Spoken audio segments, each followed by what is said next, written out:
So which 360 camera has the best stabilization? We're gonna find out today in this head-to-head comparison. Hi, my name is Mick and you're watching 360 Rumors, the most trusted resource for in-depth 360 camera reviews and innovative techniques.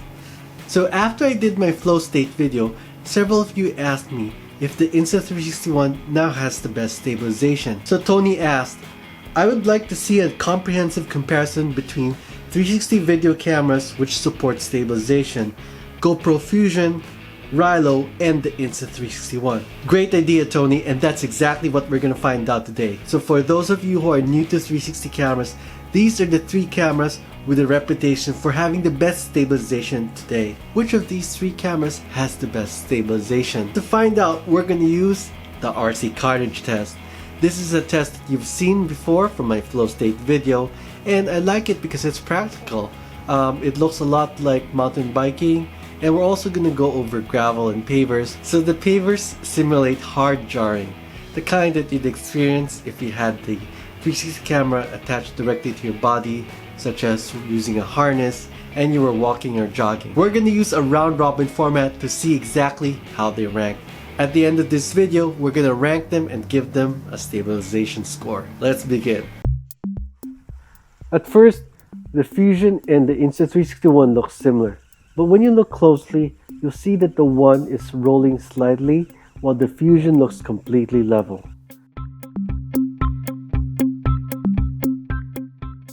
On gravel, both the Fusion and the ONE do great and are about equal.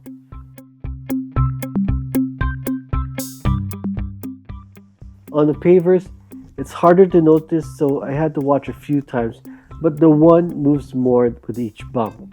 So in round 1, GoPro FUSION beats the Insta360 ONE.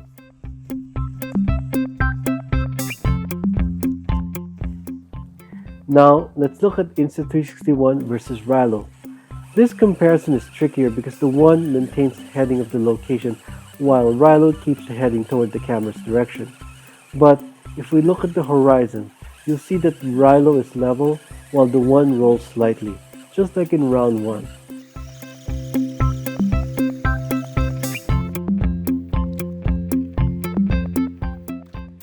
On gravel, they both do good.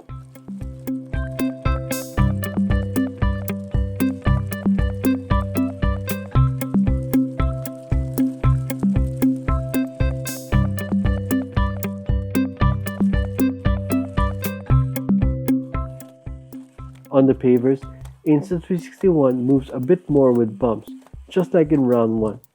So in round 2, Rylo beats Insta360 ONE.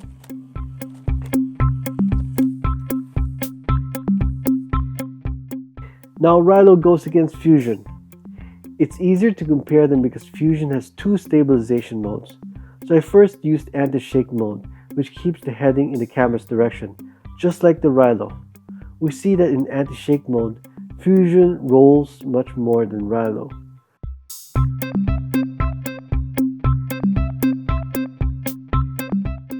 On gravel, they're equally smooth.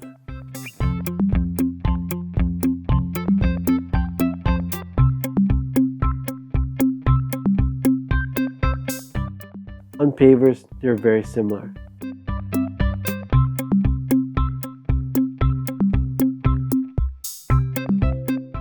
So in anti-shake mode, Fusion is a little bit less stable than Rylo just because it rolls much more than Rylo.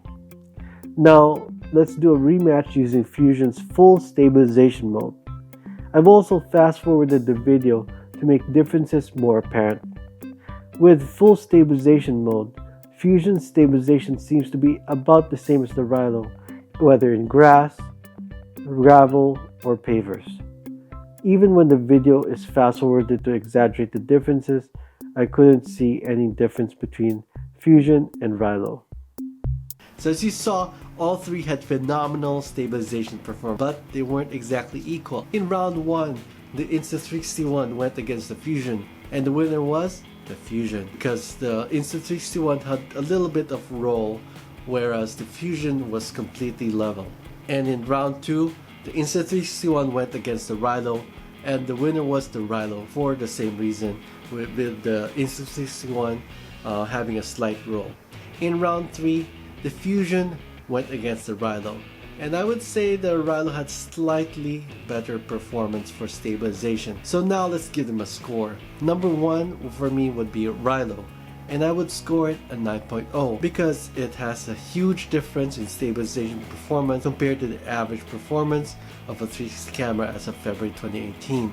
Next is the Fusion, and I was originally going to rate the Fusion an 8.9 to show the slight difference between the Rylo and the Fusion. But recall that the Fusion has 2 stabilization modes, full stabilization and anti-shake mode, and that's a really useful feature, and for that reason I'm going to bump it back to 9.0, the same as the Rylo. Finally, there's the Insta360 ONE, which has, I would say, a noticeable difference compared to the Fusion or the Rylo, and it only has 1 stabilization mode, so it doesn't get that extra 0.1 bump. So for that reason, I would rate it an 8.7.